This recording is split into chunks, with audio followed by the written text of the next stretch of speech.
Hi, I'm Brittany. I'm Amy. And I'm Katie, better known as Joiner. We are three best friends and professionals, pediatric speech-language pathologists, and moms who try really, really hard. But we are by no means experts. In many cases, we will be learning right along with you. The advice we offer is of a general nature and certainly does not replace the advice of a medical professional. We hope you leave our conversation with something in your cup, whether it be laughter, new information, inspiration, a question. We hope we can fill your cup. Welcome to the Cup of Counsel podcast. All right, good morning and welcome to the Cup of Counsel podcast. I say good morning because we usually do these at night, but today we have a guest with us and we are recording in the morning. So today we have Danny Newcomb. She is a speech language pathologist that we will be talking to her about a few different things. I am really excited about this. So Brittany, what's in your cup this morning? Well, in my Cup of Counsel podcast mug is coffee because it's very early. And in my other cup is, I'm not going to say excitement because I feel like I always say that, but I'm going to say eagerness. Is that a word? Eager? I'm eager to talk to Danny today because we're going to talk about things that aren't necessarily speech related. Danny has quite a few different interests and walks of life that I think we're really interested to hear. So I'm eager to hear all of those things. All right, so Danny Newcomb is a pediatric speech-language pathologist working in Elkhart, Indiana at an elementary school.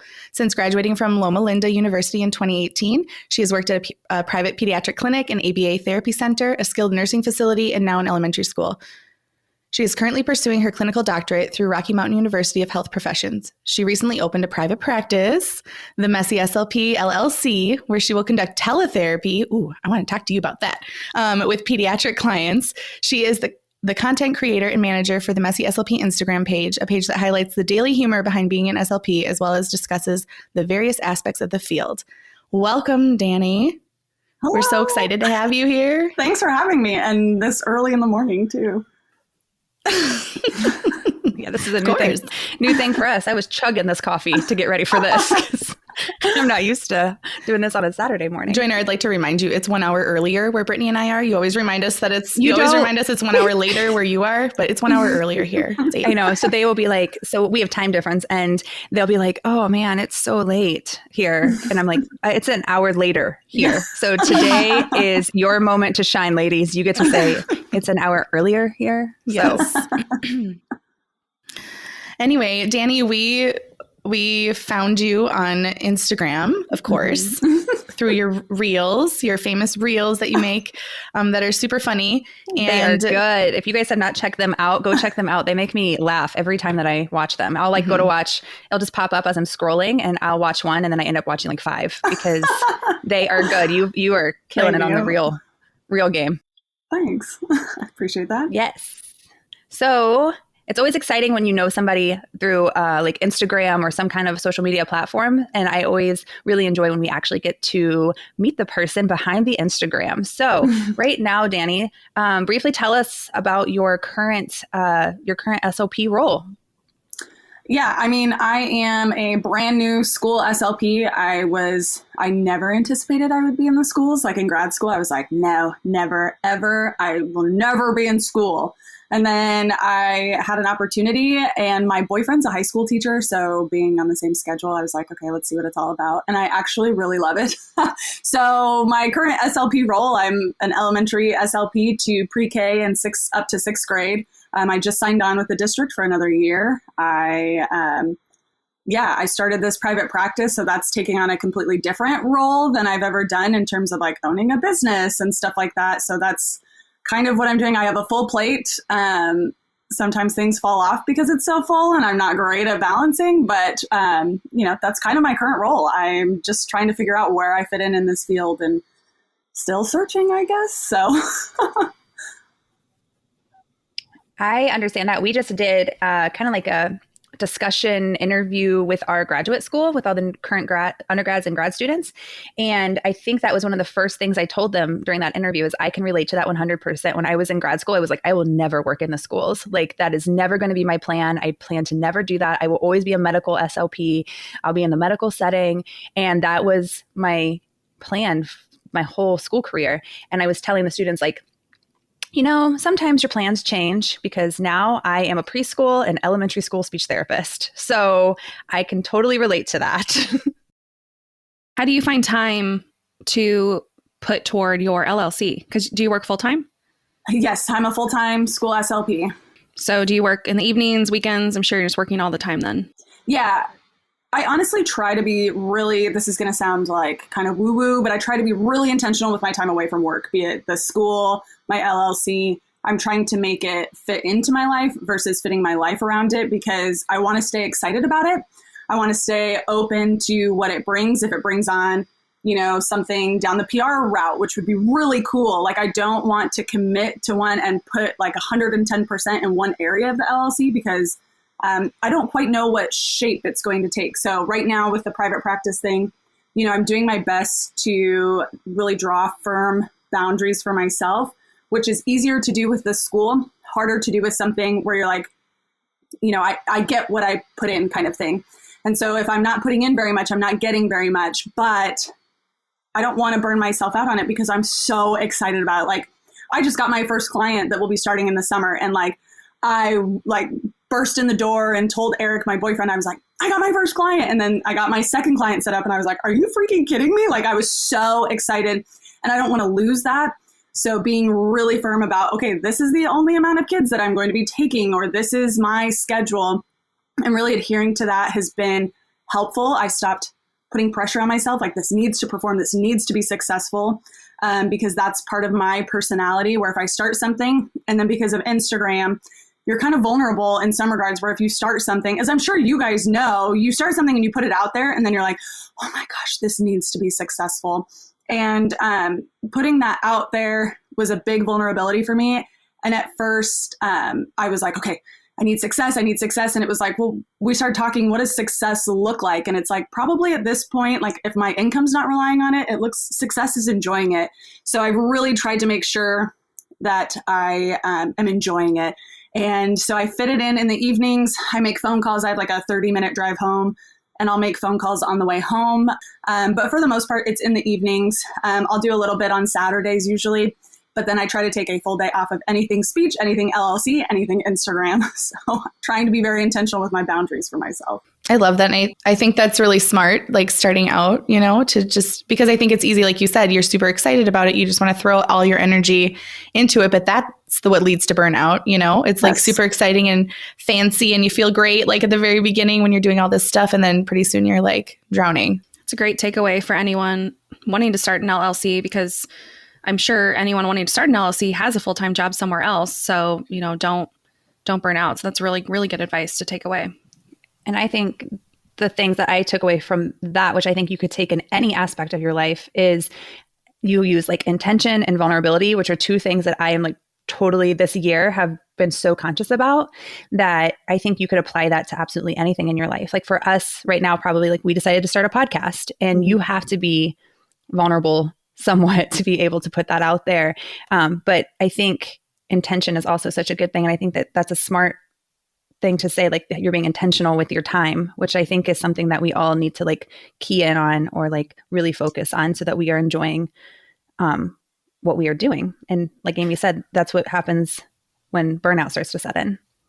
And the fear of failure, like you mentioned, you putting it out there, like what if it doesn't do well? And that we totally have had that conversation. Like, oh my gosh, nobody wants to listen to us. Like we like to listen to us, but nobody's going to listen to us. And what if this is like terrible? But then it's like you said, if we're having like a ton of fun doing this, it gives us a reason to talk on a more regular basis and has strengthened our friendship. And so then does it matter? Like it doesn't matter, right? And it oddly turns out that some people do like to listen to us. Oddly turns out we have listeners in 6 countries. What? Like, that's exciting. People actually care. Yeah. So anyway, but still, definitely every time we release an episode, we're like, oh gosh, is anybody going to listen to this one? Well, and I liked what Danny just said. Like, what is success? What is your definition of success? I think that that is such a good way to look at something.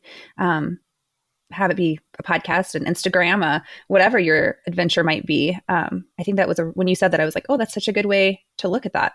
Yeah, like for me, even starting it was a success. Like I can go, okay, if this turns into absolutely nothing, I took a risk on myself. I took a risk. I tried something, and after a bit of time in therapy, realizing that there are different definitions of success, and so I challenged myself in that way, and I learned something about myself. And knowing that there's not a right or wrong way to do certain things in life. Like I started this and that was cool, and meeting myself with grace in that regard too. So I'm the type of person where if I don't put in work, I'm like really hard on myself. Like, you should have done more work during that time. Why didn't you? And now I'm very fortunate. I have a partner that he is like, he'll look at me like, seriously, like you've worked a lot this week and it's okay if you take some time off, and you should.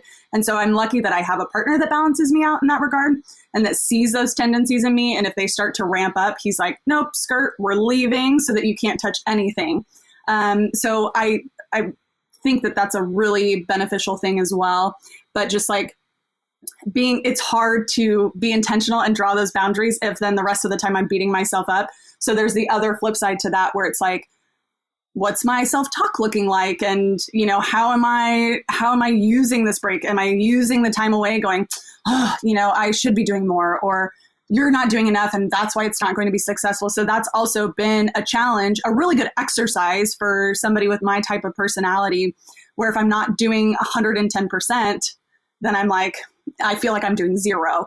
And so remembering that it's okay to do 75% and let this 25% be you taking care of yourself. So that grace is a huge part of it as well, for sure. So I think, big takeaway words there would be giving yourself grace, being intentional about time off, and having support in your partner or just who you're around. Having supportive people is a huge, huge thing.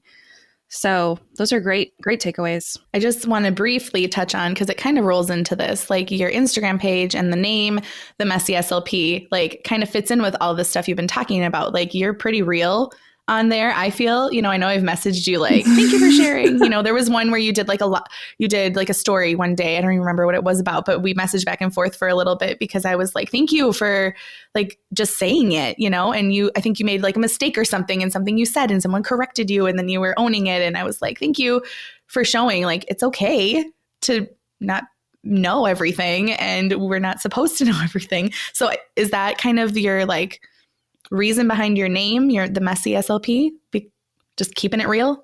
Yeah. So it actually started as a blog, a personal blog. I was going through I don't even want to say a dark time, because it was not a dark time. It was just a weird time, a transition time. I was across the country from my family. I was going through a big breakup, and I was just like, I remember sitting down and going, I need to write because I love to write. And so this all started as a blog. And so I was like, okay, what do I need to write about though? What do I want to write about? Like, I don't just want to write. And what am I going to call it? And so I sat down and legitimately Googled, how do you figure out what to write about? And it was like, well, you have to write about what you don't want to write about. And I was like, ugh. So it was like, well, honestly, and then I sat there and I thought, honestly, I feel like my life is just a mess right now. And I feel like there were a handful of people that were like, oh, we didn't even know you were going through a hard time. And I'm like, I go home and cry every night, but okay. Like I was keeping up those appearances and not just like showing like, hey, I am struggling, because then my friends were like, well, we would have helped you if we knew that you were having a hard time. But I had this huge front and this huge wallop. And so then I just called it the Messy SLP. And I was like, sure, we're running with it. And that's what those blogs were all about, was just being super real about like how I was feeling about my job, how I was feeling about my personal life. And like, doing that, I had people go, oh my gosh, it was so cool that you express that you feel this way, because I feel that way sometimes. And like, that's so neat to me. And that's something that I wanted to try as this Messy SLP page grew. I was like, okay, I need to keep going back to why did I start it in the first place? And it was being real. So that story that you were talking about, I posted and I was mortified. I was like, I didn't remember a term for something that we learned in grad school. And I was like, oh, I'll go back and delete it and I'll re-record. And it was like, well, then you're going back into the same thing that you typically do, where you protect yourself and you try to avoid you can't avoid mistakes, but I will try to avoid showing other people that I make mistakes. And it was like a huge self-preservation thing. And I was like, well, what's the point of that? And so just really trying to get back to the reason why I started the blog. And then I started the Instagram to try to promote the blog. And then the Instagram took a totally different route, but I want to still keep that theme within that Instagram. Like, hey, this is real life. It's okay. Because the amount of grad students that message me and are like, I didn't realize that SLPs struggle. And it's like, are you joking? Like, we all struggle. Like, we all struggle in so many different ways, be it our personal, like our work-life balance, the way that we are at work. Like, there's so many things that we struggle with. And so it was like, I need to keep that theme going, because it still goes back to when people were like, hey, I feel that too. And getting that, having those messages like we had back and forth, where it was like, oh, I feel this, like, this is great. You know, I appreciate you admitting that you didn't know something. And it was like, yeah, so I try to keep that going with this page. I don't always do a great job. There are times where I will still go, that's not a great, you know, I'm going to not post that, because, you know, whether we like it or not, social media is still highlight reels. Even the real ones, we're still posting selectively. But within that selection, I do try to post stuff that's like, I promise it's okay if you make a mistake, or it's okay if you don't know something. So yeah, I mean, I do try to keep, that's kind of where the messy came from. And I try to keep that going as much as I can. So this may be a nice segue into your thesis, if you want to talk about that right now. Yeah, so I'm trying to get the committee to let me do it, because it's a little bit out there. You know, they're wanting us to look at treatment and stuff like that. Is this therapy effective? And I had started with a thesis on something therapeutic. And then I was like, the more that I talk to people on Instagram, SLPs and SLP grad students specifically, the more I talk to them, the more I realized imposter syndrome is so prevalent. And so it warranted a shift, at least in my interest. And so I decided to take it to I can't remember his exact title. I decided to take it to him and say, is this something that I can even pursue?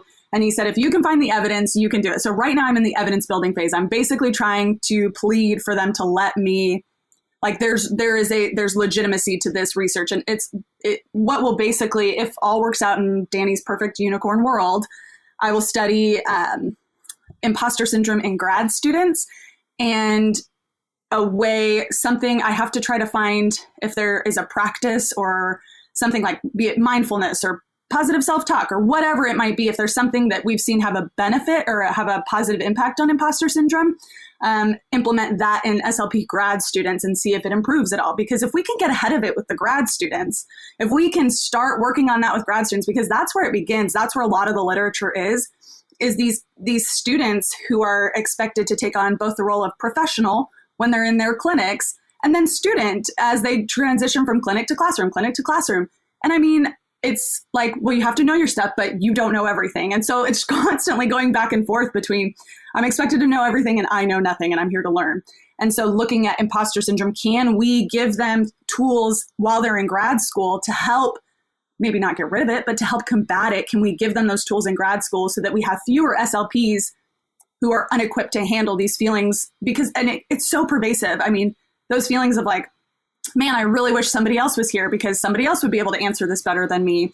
Or, you know, I hope they don't ask a question because if I don't know the answer, then they're going to realize that I'm a fraud. And this whole thing, it's this vicious cycle. And so if we can give people the tools in grad school, again, I have to be able to justify my research, but that's where I'm at right now, is trying to find, is this a legitimate thing to even research? So it's very early on. For people listening who maybe aren't familiar, can you describe to them what imposter syndrome is? Yeah, so imposter syndrome, you'll find different definitions. I'm finding that some people are talking about different types, like you're a certain type of imposter syndrome, or there's a certain type of imposter syndrome that you feel. But basically, if you're talking in terms of healthcare professionals or higher education students, it's basically you feel like everything that you have, so any success that you have is not due to any hard work that you've put in. It is simply due to luck, basically. There's no legitimacy behind, I have worked hard. And so it's these feelings of you're a fraud, these feelings that you don't belong here, you just got here somehow. that's essentially what it is. It's these feelings that you don't deserve any success. You don't deserve the job title that you have because you're just not knowledgeable enough is essentially what it comes down to. And like I said, that manifests itself in so many different ways dependent upon the person, but that's a basic definition of it.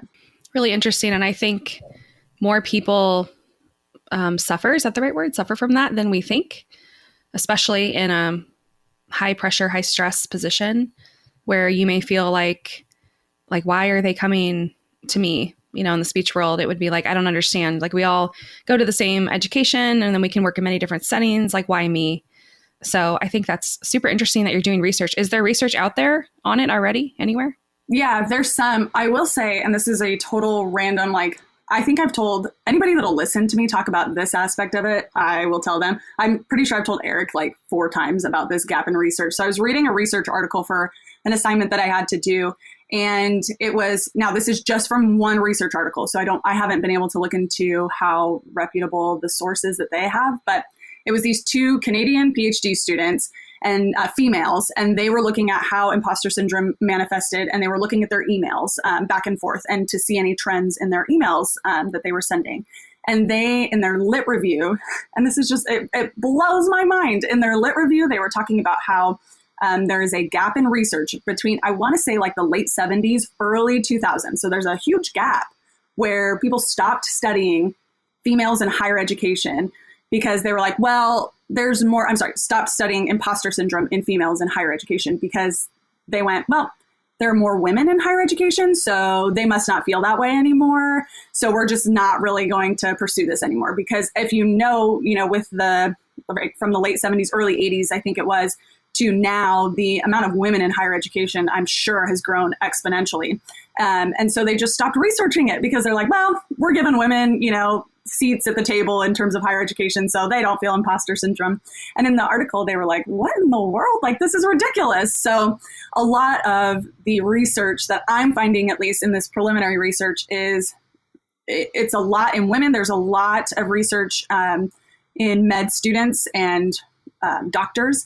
There is a lot of research in psychology students, and that area, I can't find any in SLPs, but there's a decent amount of research on it. But I think that we've still, a lot of it is I struggle with this word, phenomenology. So just looking at the phenomenon, looking at how people are experiencing imposter syndrome. But I haven't found very much on, here's how we can help imposter syndrome. And so that's that gap in research that I'm kind of finding. Again, very preliminary. I haven't gotten down and dirty with the research just yet, but that's kind of what I'm finding. Yeah, I'm really interested to hear more about that. I think something that if anyone out there is struggling with imposter syndrome, look for your hospital or school or wherever you work for. Most places should have counseling services or just some free support like that wherever you work. So if you feel like you're struggling with feeling like you're not good enough or the why me concept, I know that that is something that's helpful in my particular area, so where I work. So look for that and any other advice that you would have. I guess if you're in the preliminary search or research, you may not have the right tools right now, but is that something that you're going to think about later on, like how to help it also? Is you're going to research it and then also how to combat it? Yeah. And I think it's going to be hard because I think it's going to look different for every person. So for me, I think that mine comes from, like I said earlier, if it's not 110%, then it's a failure. And so I think part of mine comes from that. And part of it comes from just being a woman. I think that there's part of it. And the main reason I say that is because of, I read this book, Wolfpack by Abby Wambach, the soccer player. It's phenomenal. It's a female leadership book. It's amazing. Yes, it's fantastic. And she talks about how there's a fine line between being grateful for what you have, but also owning what you have. And I told Eric, I said, after I read that book, I was like, I don't think I've ever owned what I have. It's always been oh, I've been so blessed for the opportunity, which I am. Never will I ever negate the fact that I have had opportunities that I feel immensely blessed for. Yeah, I'm blessed that my CF supervisors took a risk on me because I feel like I knew nothing about peds feeding and swallowing, but they took a risk on educating me. And it was that is a blessing. But then I worked hard while I was in my CF, but I have a hard time owning that. So there's part of that is why I have that imposter syndrome and just things that I have in my personality. And so I think it's going to be super interesting and really difficult to find like a one size fits all, because I think it manifests itself differently. I think there are reasons that it exists for they're very different reasons. But that's what I'm hoping to do, is at least give a practice that you can kind of tailor to yourself. But we'll see. I think what I was thinking too while we were talking about it is, I wonder if one thing that could possibly hinder the prevalence of it is if people aren't admitting it. Like, that's something that it's hard to admit. Like, hey, I don't think I know what I'm doing. Like, I would imagine that that's something that maybe not everybody, they might not even know what it is. If you've never heard of imposter syndrome, or you don't ever know that this is like a thing, how are you going to come forward and tell someone how you're feeling? And that's a hard thing to admit, I would imagine. Especially because that's an aspect of imposter syndrome, is I don't want everyone to find out that I am a fraud. And so How am I going to go up to someone and go, okay, so every day when I go into work, I am terrified that somebody's going to ask me a question and I'm not going to know the answer, because then I will be found out. And that's a huge common theme across the board with imposter syndrome, is that fear of being found out. You are an imposter. You are somebody that should not be here because you apparently don't know your stuff. So then I'm not going to admit that. So then the cycle just continues, and there's no, you're not, as you said, you're not approaching people and going, I feel like I don't know what I'm doing. And that's hard. It's so hard.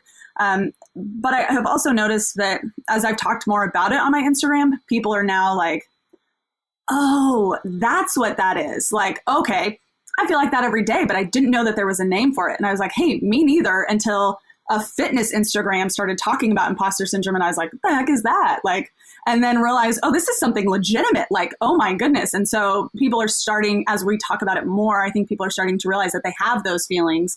They just didn't know that there was a name for it. So I had an aha when you were talking about it. In our grad school, we were given, and Amy and Brittany will remember this, we were given like, remember those goals that after our, what was called, CPCs or something, and they would give you goals for yourself. And they would be like, listen, so this is what we've noticed about you, and here's your goal that you need to work on. Oh, I remember what Do you they remember told those? you. Yeah, but share what they told you. I had 2 goals, and at that point in my life, I like to think I've grown and I'm continuing to grow, but my whole life, I've never taken constructive criticism well. Like, I'm not perfect. What? Like, and I will admit in so many other areas of my life that I'm not, but like, if you come at me and say I did something wrong, like, it is an area I have grown in.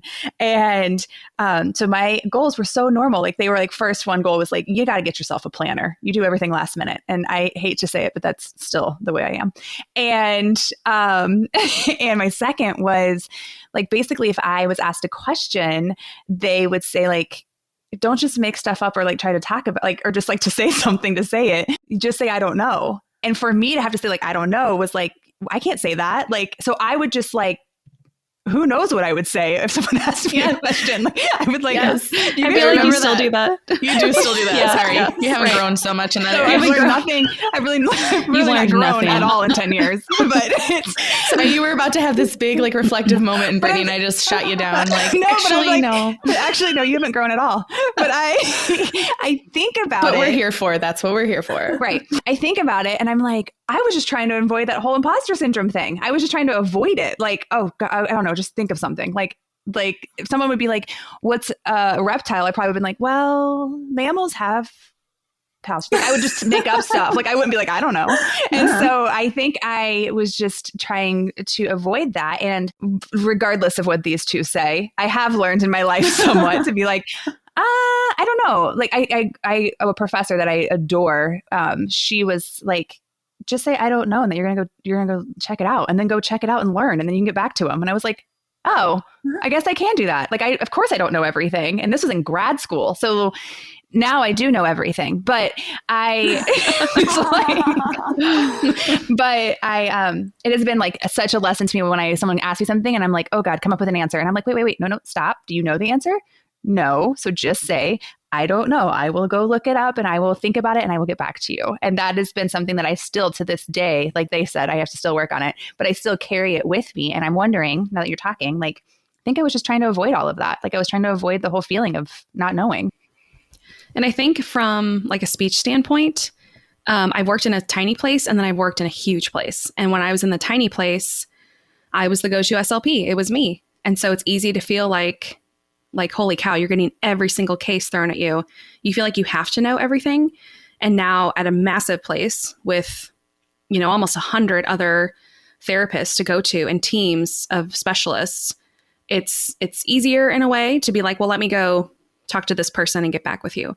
But I think a lot of us are thrown into positions or, I don't know, smaller places where we're maybe one of two SLPs. And then, yeah, I could definitely see where that can make you feel like that. And I remember feeling like that at a particular job, where you just feel like you have to know it all. And it's okay. You don't have to know it all. And I think especially for new students out there, our field is way too broad. We go from, I think we've said, birth to death. I mean, peds and adults, it's so much to know. And there's so many different areas in like of our 7 field. areas. I mean, I don't know, I made that number up, but like Tons. in a lot of, it's not even just birth to death. There you go again. Yep, there she goes again. I don't know. I don't really know how many. I'll go count. But it's like so many areas. It's not just even one area of birth to death. It's cognition and feeding and swallowing and language and speech production. And it's so many areas and child development. And people just think you know everything, which again, I probably do. But I just don't know how to I think it's a vulnerability thing too. And maybe all of this isn't really related to imposter syndrome, but I feel like it can when you have so much of this that you're expected to know.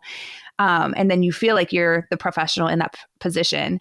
And I think I always felt like I have to know this. So I have to come up with something. And I would just talk around it, where we've all learned that that's not the right thing to do. And if you didn't learn, you're learning this episode. I also think that part of it, so we have our supervisors, right? We have our supervisors in grad school. We have our supervisors at RCF, and we're paired up with these stellar SLPs most of the time. And all of my supervisors have been phenomenal. And I know that I have a rare experience. That's not always the experience that supervisors are, amazing. But you're paired up with these supervisors that are knowledgeable in that area, or knowledgeable in an area where you're like, what? Like, I remember my supervisor in my medical externship, she was super good at CogCom. And I was like, no, that's not my area of comfort. I am not comfortable with cognition. That is definitely something way outside of my knowledge realm and my comfort level. So I'm watching her going, I'll never be like this. And so then there's that's also my tendency, that negative self-talk. But then you go from supervisor to supervisor who you're learning from, these experienced SLPs. And then you go into a field, and this is a high achieving field.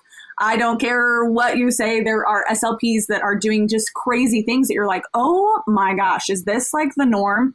And then on top of that, you go to Instagram where you're scrolling and you're like, okay, so it's a Saturday night and they're working on TPT materials and I'm 2 glasses of wine in, and you're going, what is wrong with me? Like, then there goes that cycle. Like, I'm not good enough. And then you start down, and it's a downhill, like, I would say downward spiral, not downhill. Anyways. And then I think that nobody's going, hey, I don't know everything. So if you're an SLP that doesn't know everything, welcome. Like, it's a high achieving field, and we're all like trying to prove ourselves, and not out of anything malicious. It's not like I'm better than you. It's just like, I belong here, I promise. And so I think that just all of that together creates those feelings, whether we're aware of them or not. I think that's a big part of it.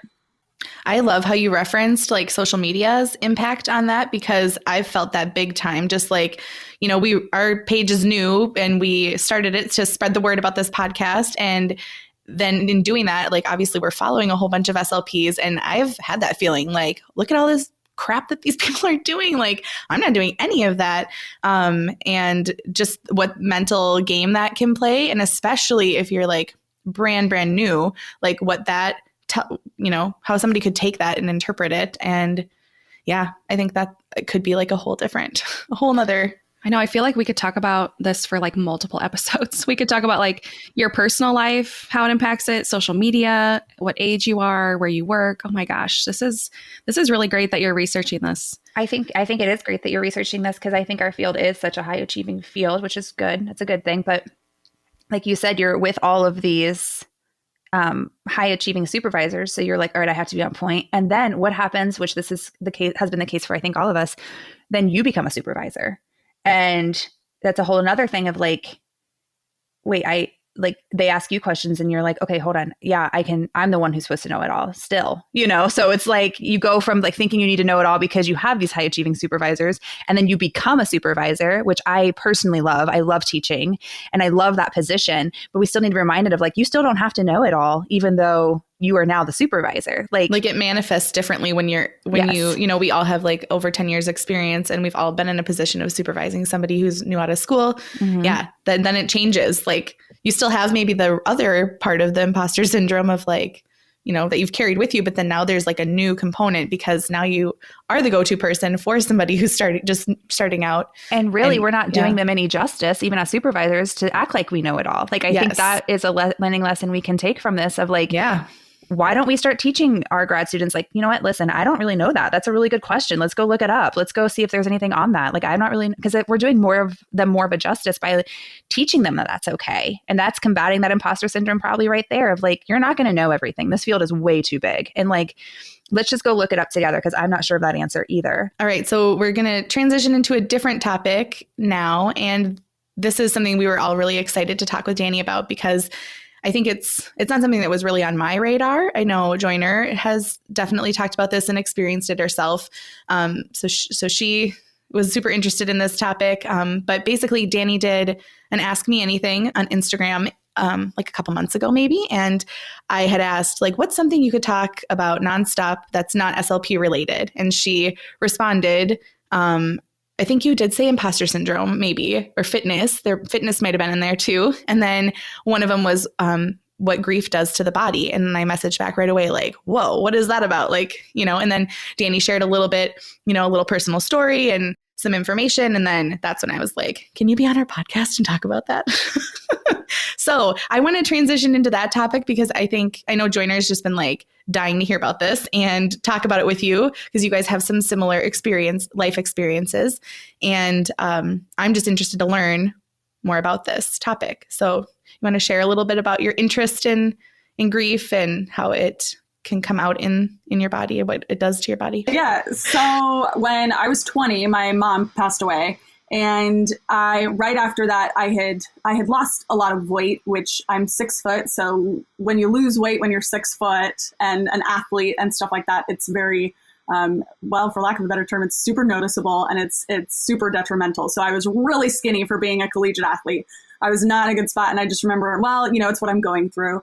And then from there, I started having some different issues with my body. And I was like, I don't feel like I never felt good. And I was like, I was 20, 21, 22, and I'm still not feeling good. I'm like, these are the times where I'm supposed to feel good. Like I'm a healthy athlete. And so I honestly didn't start looking into this until I would say a couple years ago, where I was just like, there are all of these things that are happening in my body that I'm uncomfortable. I have stomach issues. And then I had stress breakouts, and there were all of these different things that I was like, what is going on? Like my diet was on point. Everything was supposed to be lining myself up to be super healthy. And then I realized it's not my physical health. It's my emotional and my mental health right now. And so I got the book, The Body Keeps the Score, which is phenomenal. It's a great book. I think it's interesting to see if you have students or individuals with trauma in their history. I think that it's something for us as SLPs to be aware of that I've really seen in some of the kids that I work with that have histories of trauma. But I started reading that book and started going, oh my gosh, I haven't properly grieved. Like 2 weeks after my mom died, I was in Hawaii to play in the regional match. Like I was on a road trip. Like we didn't have her services until December because that's when volleyball season was over. And I was adamant. And then, my dad got remarried a year later, and then we entered into this new cycle of life. And I just remember going like, I had just moved to Indiana from North Carolina after my CF, and I was very much alone. It was a small town. It was such a difficult but beautiful time in my life because it was like, all right, you are confronted with the things that you've been ignoring. And so it was like looking at like, how do I grieve X amount of years later? And how can I confront this? And it was, like I said, therapy was a big part. For me, my faith is a big part of my life. So it was figuring out how I can get back into that. But it manifests itself in so many different ways.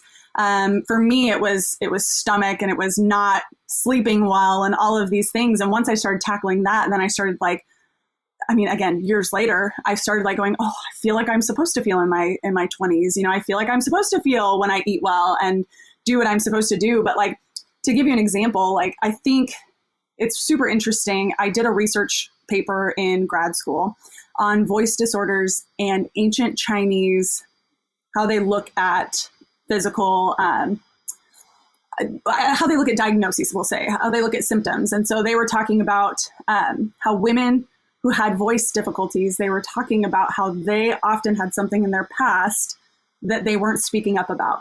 And so then they had really tense voice, you know, they were tight and everything like that. And so then they attacked it from that aspect. And now trying to bridge the gap between Western medicine and ancient Chinese medicine, you know, or traditional Chinese medicine, where they're looking at what are we not seeing? What do you have in your past? And so learning about that and reading this book, like realizing that all of these things, like I pictured it as these things that just kept piling up on my shoulders. And, you know, if you keep putting stuff on your shoulders, at some point your back's going to hurt. At some point you're going to have a headache. Like, you're going to have these physical things that if you're not dealing with, if you're just stuffing down inside of you, they're not going to get better. And that's really, like, I think it comes out differently in everyone. So like I said, that was my experience with it. And this book just talks about the toll that your body can take if you're not dealing with trauma, if you're not dealing with grief, if you're not dealing with, you know, perfectionism was part of it. Like, all of these, it's this big snowball effect, and we're made so cool. Like, humans are so cool, and our bodies are so interconnected with our emotional, mental, physical well-being that I just kept ignoring it, thinking I'm doing something wrong physically, when really it was like I was not addressing all of this like stuff that was going inside of me emotionally, and then manifesting itself physically. So, I mean, the extent of my knowledge is very, very minimal compared to content experts in that area. But that book changed my life. It was like, you've got to address these things or you're just going to keep feeling drained and weighed down. And so that's, like I said, I don't know very much about it, but that's my personal experience with it. And I think it's made me, I tune in more. I do more checkups in terms of how am I feeling emotionally?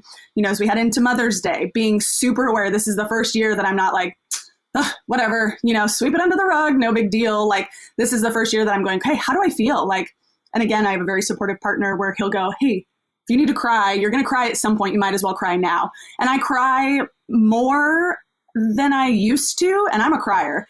I cry more than I used to, but it's not as long as I used to. So I get it out when I feel it, and then I move on. And it's been like something as simple as that has been everything. And I just feel better. And I'm like, okay, because that's how I need to express my grief. And so it's just, you know, these little practices that I've learned about myself that I try to encourage others. Like my little sister, she was even younger when my mom passed away. And so then talking with her, how are you feeling? You know, how's your body feeling? And making sure that she's checking in on herself. And same thing with my dad and my grandma, you know, my mom's mom. How are we all doing good? Are we all checked in? And because knowing that and knowing what that can cause in your body, it's something that I've been like, I need to be aware of this because my health depends on it.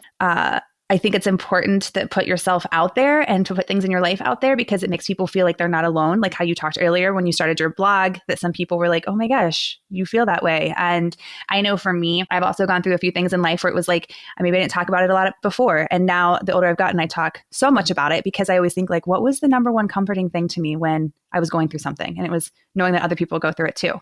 So I also lost my mom when I was young. I was 15 when my mom passed away. Similar situation of a lot was going on with my body in terms of like just exhaustion and just feeling like I couldn't do anything. And just headaches were a big thing for me because I think I was just like tense.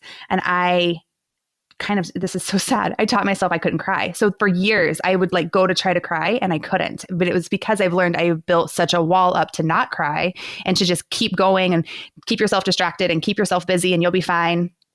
That through a lot of therapy, I have been able to be like, oh, wait, why am I so tired? And like being on top of yourself of like, why are you not doing anything? Like, look, everyone else is doing stuff and you're just sitting here wanting to lay on the couch, and also having a supportive partner being like, you're exhausted. Your body, even though you're not doing anything, you are so upset about something that your body is just going through it over and over and over. And you just need to sit and rest and just give yourself that permission. And I have been like, once again, giving myself some grace of like, that's exactly what it is. I'm just oh my God, Mother's Day is coming up, or, oh my gosh, her birthday's coming up, or, and I'll be like, that's exactly what it is. Like, I have just been like holding my body so tense that I'm just emotional. I'm emotional and I'm tired and it makes me tired. And so I think that I, like Amy said, can really identify with that. And now I probably do it too much. Well, or maybe the right amount where, you know, I've had friends say, you know, something's going on with I can't figure out what's going on with my stomach. I can't figure out what's going on. And I'm always like, what's going on? Like, anything going on in your life? Or are you feeling something? Just because I'm always like, let's not rule that out. That's something that's so big that I feel like that's always a go-to for me at this point of like, well, you know, is there something bothering you? Or, so I think it is so important, not necessarily even if you lose a parent, just anything in life. I mean, it can be such, I hear this with girls in grad school so often in our field, you know, they are just exhausted because they are stressed. And it's something that I think you can apply to really anything that you're going through in life, not necessarily just losing a parent. So I think it's an important thing that you were bringing some awareness to.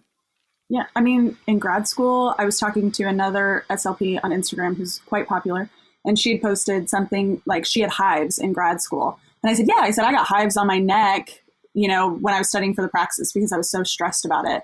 I said, never have I ever gotten hives in my life. And I got hives on my neck. And I remember going, oh, what is that? And going, okay. I told her, you know, I messaged her back and I said, I lost my cycle when I was in grad school. And like reading up on that, like if you lose your cycle when you're like stressed, or if you lose your cycle for a reason, like you really need to look. And that's when I went, oh, I'm so stressed that my body is legitimately going into survival mode. And if you look at like from an evolutionary standpoint, which, you know, I think we can look at both evolution and faith, but maybe that's another episode. But like from an evolutionary standpoint, you know, women, when they were fending for themselves and they were in a high stress, their body was like, we're not reproducing right now. That is not our priority. So then their cycles would stop. And so that their body could conserve energy and go, okay, we're not in a position to do this right now. And so they were in such a high stress life or death situation that their body just went, we're not going to put our energy to that. And it was like, I'm in grad school, like this isn't life or death. And I remember when that happened, I was like, oh no, I am like not in a good space. And so then that's a whole different thing. And I think you're right. Like that stress can come from grief. It can come from your life situation. It can come from a difficult relationship, a difficult time in your relationship. Like it can come from so many different things. And as females, I think we have so many cool parts of who we are, like on a physiological level, that our bodies are like, hey, we got to slow down, but we don't listen. Sometimes we just keep trudging through. And I think it's being in tune with, okay, something is off and it's off for a reason. And now how can I fix it? So yeah, I think it's something that we should be talking about more, because girls, we're very different than men in the way that our stress manifests. And like I said, our body gives us the feedback that we need. It's just figuring out how to tune into it, which is arguably one of the harder parts. And I think looking too at how it impacts our kids. I work birth to 3. And so I'm in people's houses typically, and been reading a lot about like generational trauma and how even if the kid didn't experience it, but their grandparents did, and how that like changes. No, see, this is me showing I don't know the terminology, but it changes like you physiologically, like things in your body, because it's passed down generation to generation. And that there's interesting research out there about that too. So that could be a whole nother thing. Giving us lots of ideas. We could talk to you for days, I think, Danny. We could talk to you for a long time. I feel like time. we could springboard off of any of these topics and make an entire podcast. Yeah. So I think it's safe to say we definitely want to have you back in the future. You guys are awesome. This was You've been really, really great. Fun. We're glad. Good. Yes. People like us. Yes. Oh, see, there's that like insecurity popping through. Like, oh, she had fun. That's good. I did. I really did. All right. So, Danny, what is in your to-go cup?